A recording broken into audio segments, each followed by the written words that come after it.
podcast with Gulrookh today, everybody. Today, I'm thrilled to introduce an extraordinary guest, Blanca Rodriguez, a woman whose journey is nothing short of inspiring. Blanca is a motivational speaker, author, life coach, and host of the Voices podcast, known as a wounded healer. She transformed her own challenges into a mission to uplift others, helping them heal, grow, and then discover their inner strength. Blanca's work span everything from personal development to into fitness and even canon massage therapy. She's proof that embracing vulnerability can lead to empowerment. In this episode, we'll dive into her journey, her philosophy, and turning pain into power, and then the lessons she learned along the way. Blanca, it's honored to have you with us, and welcome to the show. Oh, thank you so much for having me here. What a joy it is for me to almost close the year 2024 in your great company. So thank you. Yeah, it is. Thank you so much. I very appreciate the time that you're giving to us right now. I'm very happy to talk to you today. Absolutely, absolutely. Okay, so could you share about your biography a little bit before we get to start a topic? Oh, yes, absolutely. I am Puerto Rican, born in New York City, Puerto Rican parents. My parents were one of the many. There was a big exodus of Puerto Ricans from the island to New York City in search for the American dream. This was at the end of the this long time ago, end of the 1950s, beginning of the 1960s. And with very hard work and dedication, definitely my father conquered the American dream. He became a very successful business owner. He was owner of the apartment building where we used to live. He had two more businesses.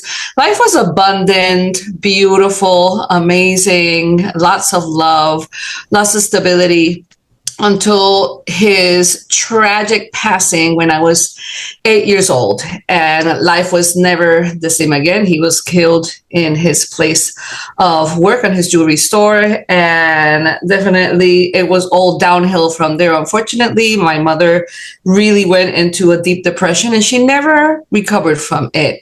So I had to grow up not understanding grief and loss, because we were in the era of you don't talk about the dead. And me and my 8-year-old mind, I thought that I couldn't talk about bad things because the worst thing that happened in my life at that time was the death of my father.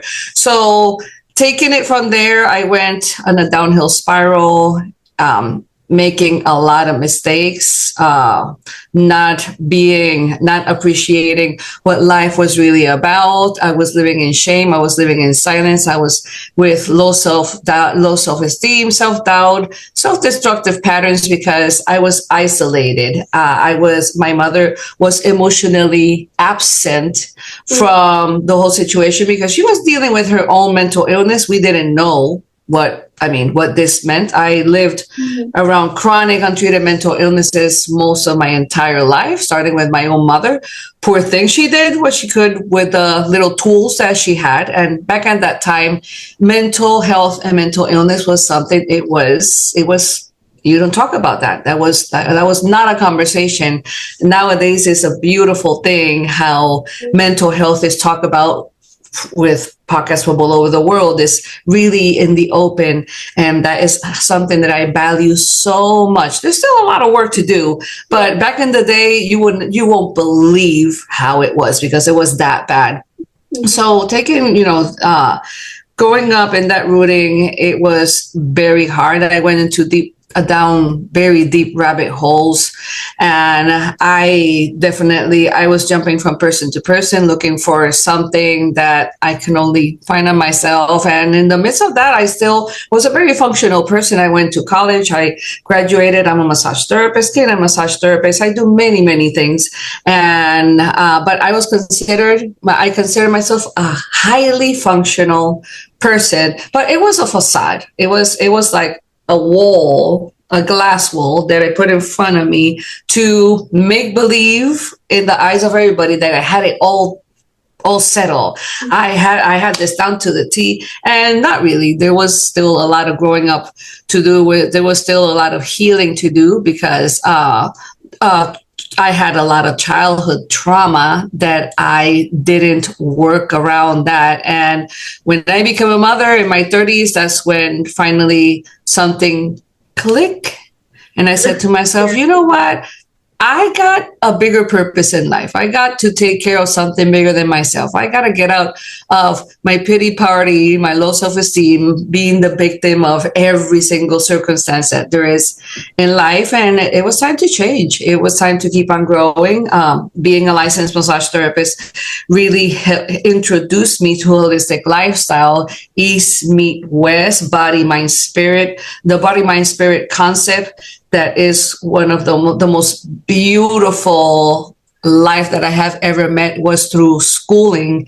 And I got so much more than I bargained for when I became a massage therapist. I not only help others feel better, but I started to help myself become a better person because of that. Because if we don't practice what we preach, we are fake and it's good for nothing. And I really had to get out of that comfort zone of being in this vicious circle, a never ending vicious circle of darkness, of overshadowing the good versus the bad. So when I became a mother, definitely of my two amazing humans that I call my kids, definitely that was a turning point in my life to say, okay, enough with abusing myself.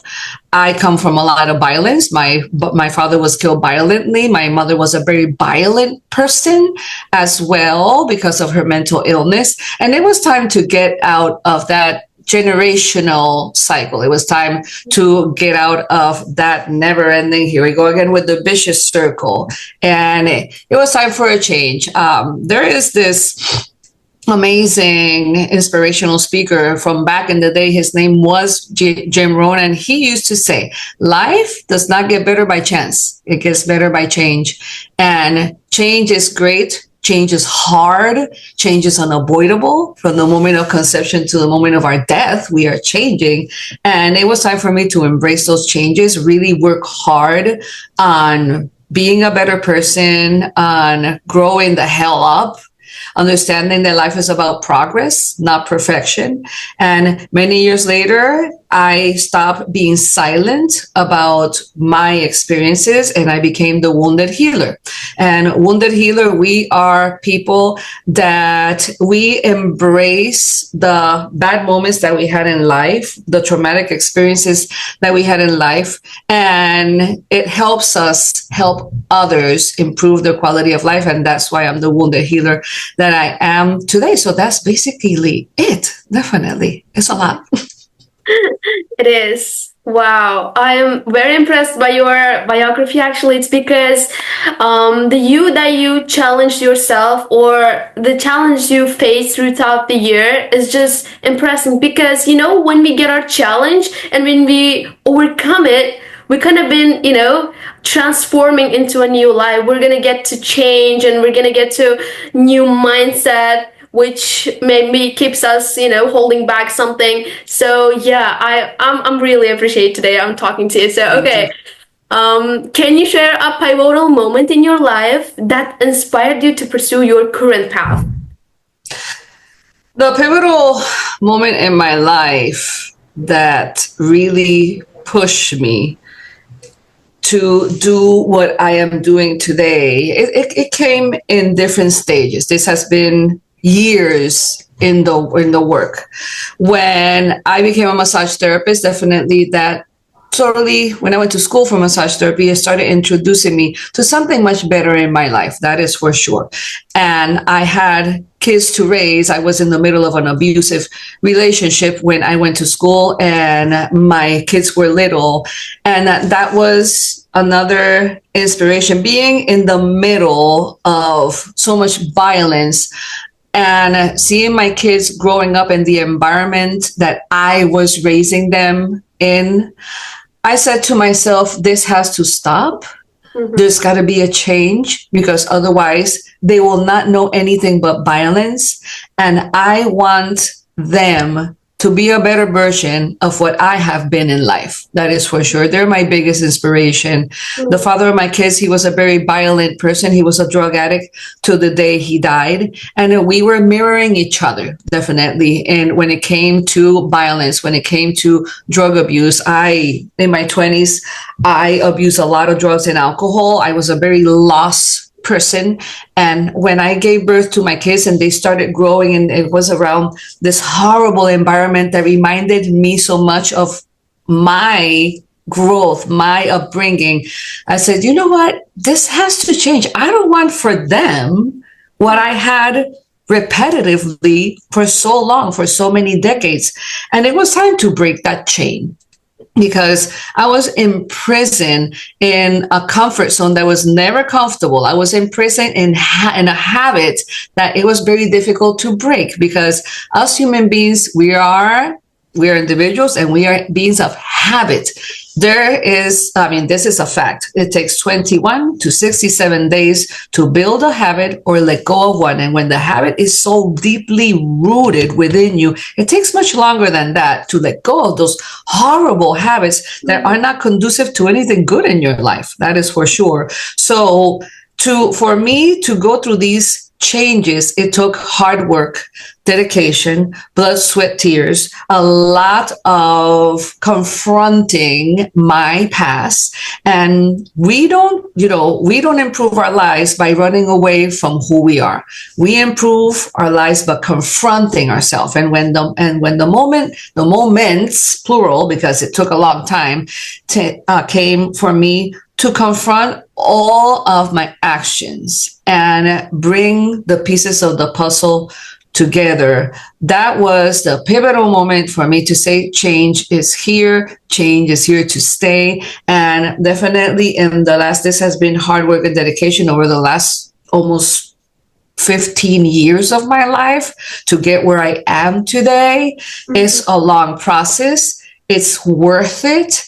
The most important investment that we can do is the one on ourselves. We cannot have a magic wand and do everything is beautiful. I'm a totally transformed person and this is great. That is not true. That is a fantasy. Don't be desperate for it, because we should work harder on ourselves than we do on our jobs. And something that and I speak for myself here, is that we dedicate so much time on being great at our job, a job that is paying us. We go to training. We want to do so well. But when it comes to like working on ourselves, it's like, I don't want to do that. I want this to be changed immediately, when it should be like really the whole opposite. Work really hard on ourselves so we can blossom and we can shine with our own light. And definitely when those tools are picked up and used, because the tools are offered, okay?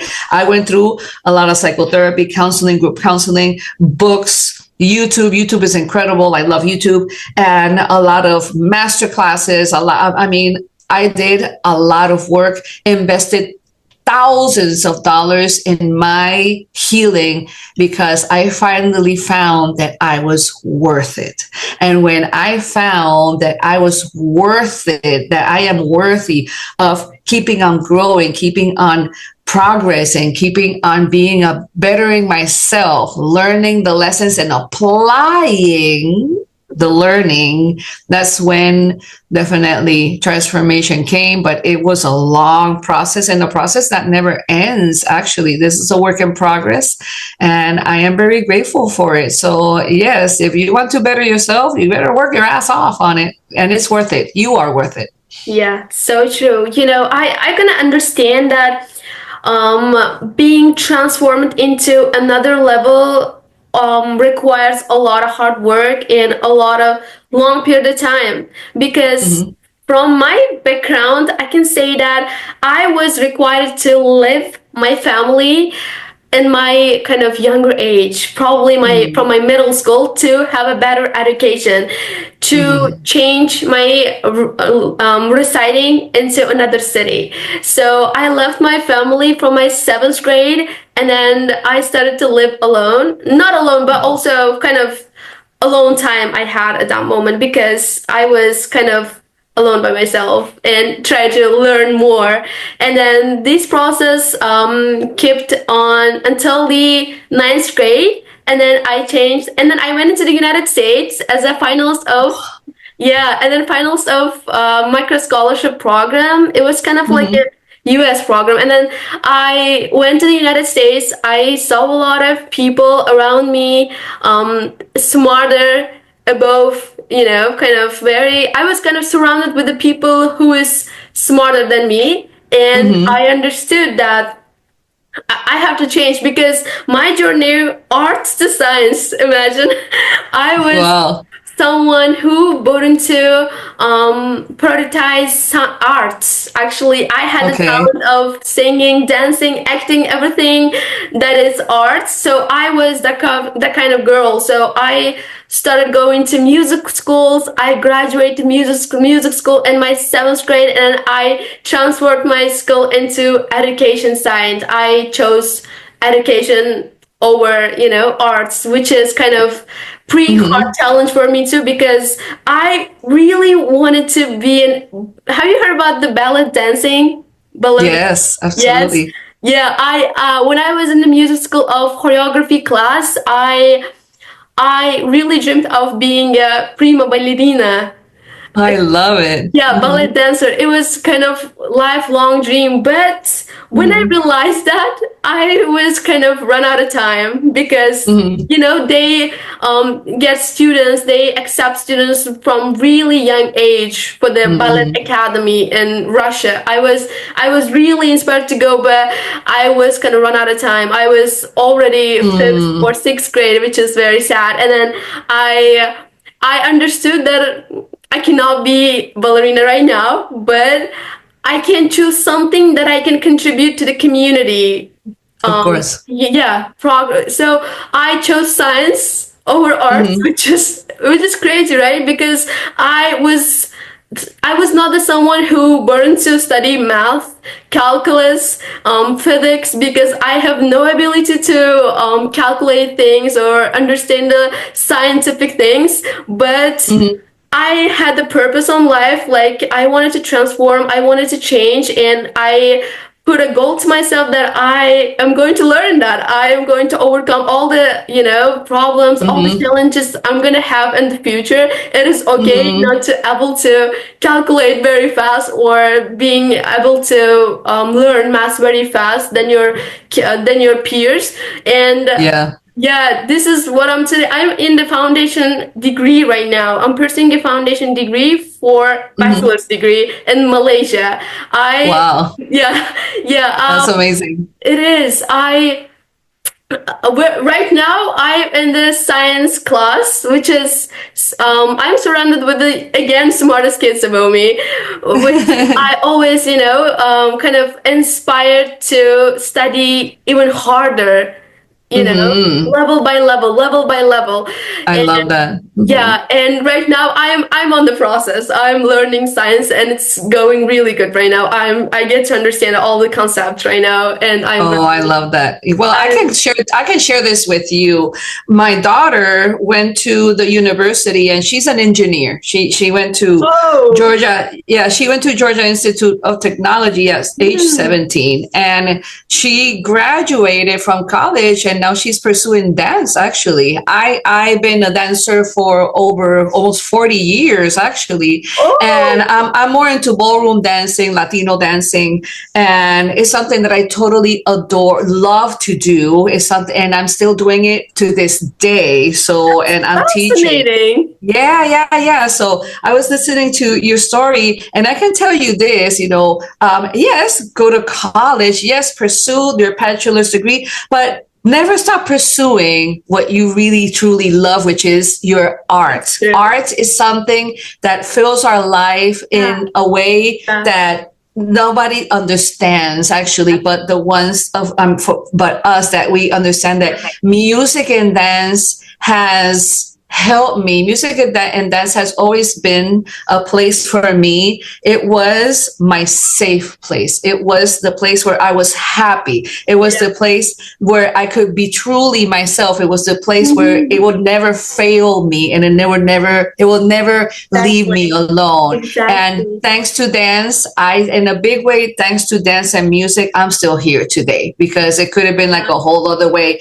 that I easily could have not been in this world and here talking to you right here, right now. But I can share this with you because you know what? It's important that it's like, okay, I can study this and I can become a professional and other things, but never stop pursuing what you truly love to do. Definitely. It's never late. It's never ever late. I started dancing when I was 14 years old, and I knew that I always had it within me. And I didn't pursue ballet because I had a bad fall, and I really, really twisted my ankle, and it was never the same again. I said, okay, this is not really for me, but I can pursue other things. And that I did. And you should too. Definitely. Definitely, yes. When I came to Malaysia, I saw the environment, the education system here is pretty strict because this is Chinese university, not Malay. So Chinese are kind of, strict to the education system. They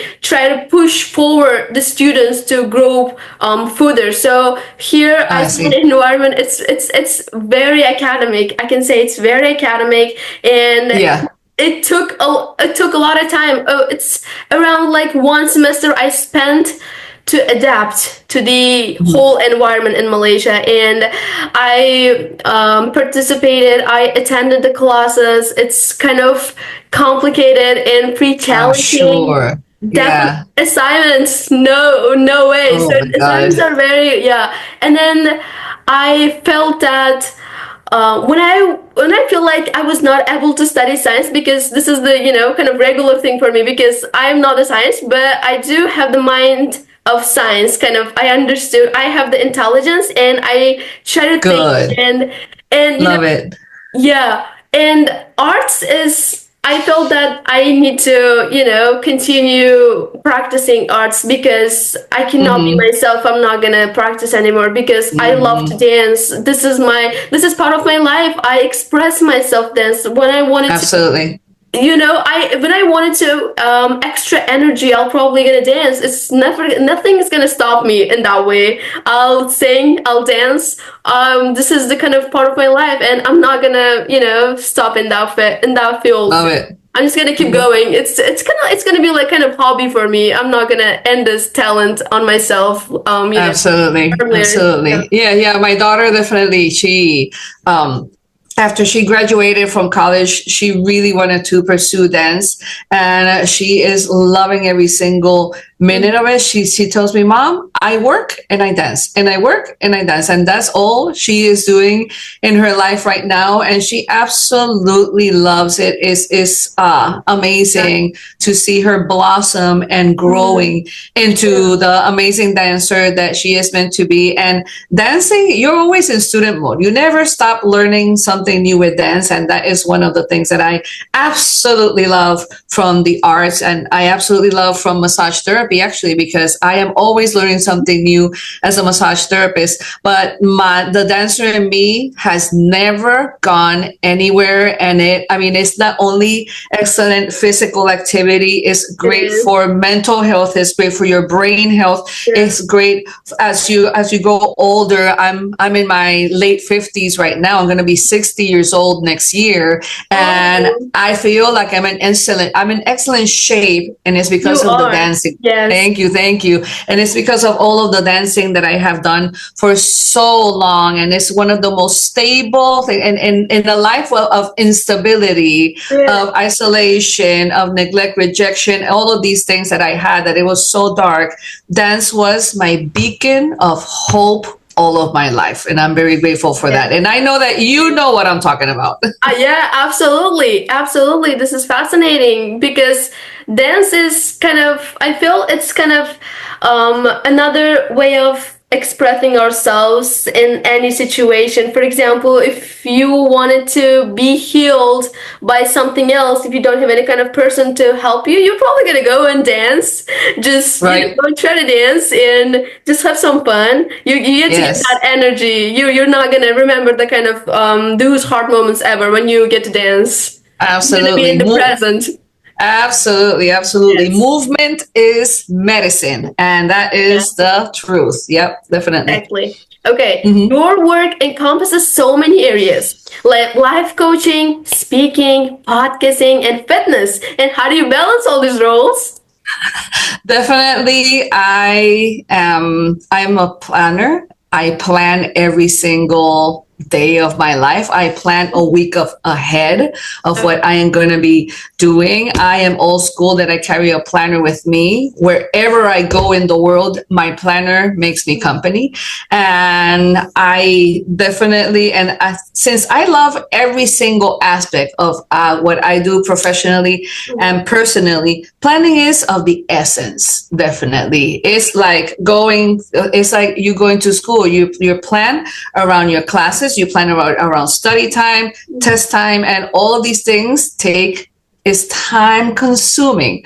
I have a husband, I have a family, I have a life, and I have my me time. Is very important that I have my alone time. Your alone time is very, very important, especially when I am giving, when there's so much coming out of me. That is for sure. So planning is definitely that is my rooting for everything that I do. If I don't write it down or I don't put it on my phone, there's something called forgetfulness. I forget, and then it's not so good. So yeah, planning it, writing it down, making sure that you are very organized during your day, making sure that you have time to eat, rest, have your own time for yourself, time for friends, because life gets lifing. Yeah. A lot of work is involved in everything I do, but I gotta have time for relaxation, for fun, for dedicating it to myself. Very important. My physical activity is of the essence. Going outside for walks is of the essence to have good mental health, good to have great brain health. Of course, eating well. Yeah. I'm a work in progress with that, but eating well is really, really important to have a good quality of life. And if I am working on helping others improve their quality of life, it's got to start with me. And I practice what I preach. Every single day, I have a good night's sleep. I monitor myself, and definitely having a highly organized life is of the essence to be able to wear all of these umbrellas. Because when we fail to plan, we plan to fail. Okay, so please plan ahead, and you will see the difference. Definitely. Definitely. Yes, I used to plan a lot. Well, I'm still planning today because probably in college life, you have to plan because a lot of things are going on around Yep. you. So you're probably gonna forget about it. For example, me, I'm probably gonna forget if I'm not gonna plan it. So I'll probably Yeah. write it down to the, I have those apps like, keeps you organized through the day. Exactly. Hmm. Yes, yes, and That's wonderful. it is. I try to write down all the things I have to do in one day, even without any kind of a time placement. I'm just gonna write it down to just remember myself that I have to do this, done this, in this today. So, Hmm. yeah, this reminds me of being more organized. Try to being more Of organized. course. When we organize our day, I feel that we are gonna be more self-disciplined. We try Hmm. to be more self-disciplined. We, try to be more productive in Of course. the day. So yeah, Hmm. this is the thing that I'm doing right now, just like you that we're talking. So can you share a success story of someone you helped that deeply impacted you? Oh, yes, absolutely. I have this amazing client. She's she's older. She's an older woman. She came from a lot of trauma. She came from abandonment, from a very difficult situation, being alone at a young age, just like yourself, going on your own and trying to figure out life in the best possible way that she could. Her story impacted me in such a way, and it helped me with my own journey because she was abandoned by her parents. She went to live with an aunt. She was abused by the uncle, sexually abused by the uncle. So she comes from a lot of trauma, this woman. And I said, wow, we had similar stories, this woman and I, and she never gave up. She never gave up on being a better person. She never gave up on really conquering her dreams, making her life a successful one. And she is financially very, very successful, but she was missing something, and she was missing companionship from a partner. She had a partner that he passed away, was the love of her life, but her story was not done when it came to have a partner. Yeah. So I helped her navigate through what was the stops that she was putting on herself, and why was she in a big way avoiding avoiding that part of her life, and she was drowning herself in work more than her personal life, and helping her finding that harmony between work and personal life really helped me to nurture my relationships more. It helped me to, I love my work life because I truly love what I do. It's not an obligation. It's not that I don't like it. I truly, truly love every single thing that I do, but I have an amazing husband of 12 years, but I was like putting him on the side and putting too much effort to my work day and night. And through the eyes of this woman and how isolated she was from, and how much she was neglecting that side of herself that she was yearning for, that she desired more than anything, which was having a partner, but she was drowning herself in work. Definitely that was a shakeup, and that was a wake-up call for myself as well. So I not only help her, but her story helped me better myself in that aspect. So that was very powerful, definitely. Wow. So inspiring it is. So if you could have dinner with any historical figure or role model, who would it be and why? Wow. With a historical figure. Let me see. It would be definitely either Albert Einstein. Okay. I would love to have coffee with this man and just sit down and ask him, well, tell me something about your mind, how that brilliant mind of yours works. That is for sure. And someone from the present, there is this phenomenal actor. He passed away already. His name was Robin Williams, and he was a comic. He was a genius. And why them both? Because of their brilliant brains. Yes. And why one so different from the other? Because I am a geek. I'm a student. I'm in student mode all the time. It doesn't matter how old I am. To me, I am not done learning. Okay. You learn until the day you die. So I would love to understand Albert Einstein's brain and how brilliant he was.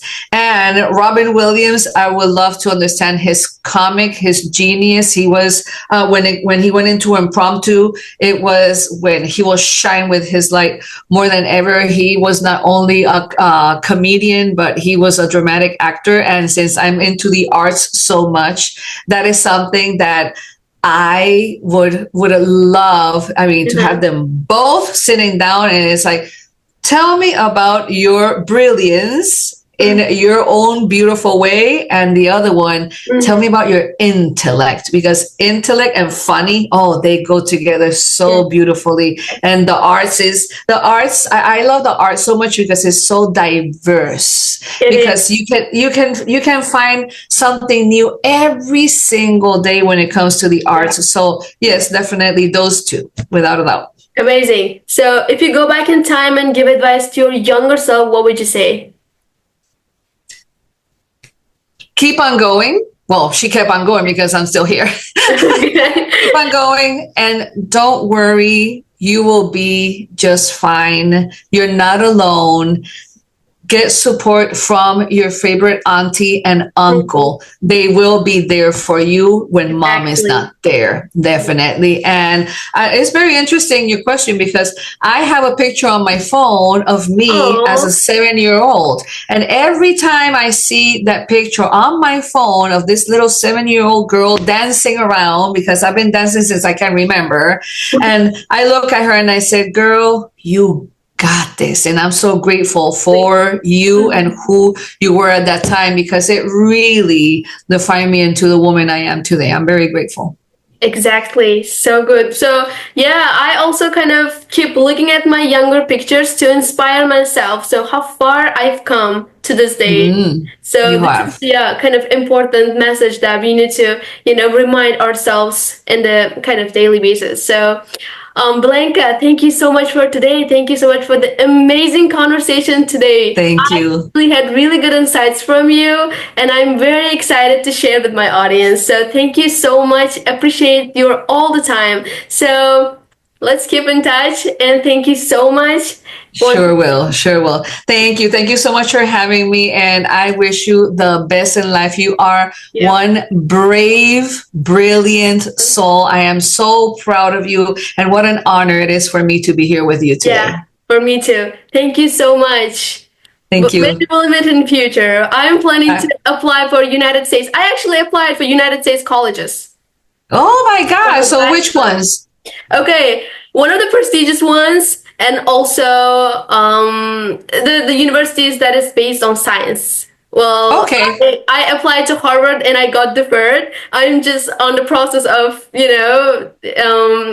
getting the decision. So it'll be released on March 27th. So I'm. Oh my God. Yes. I'm excited for you.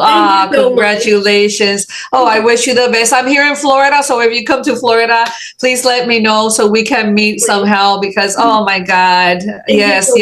And if you have any social media platforms, I want to follow you and follow your journey. I'm all over the place. I wanted to tell you about this. So, provide me with your social media, and I'm going to put it on my description box. So I'm going to talk with you today. So thank you so much. Yes. Thank you. Thank you so much. You take care. Thank you. Have a beautiful day. Bye-bye. Happy New Year.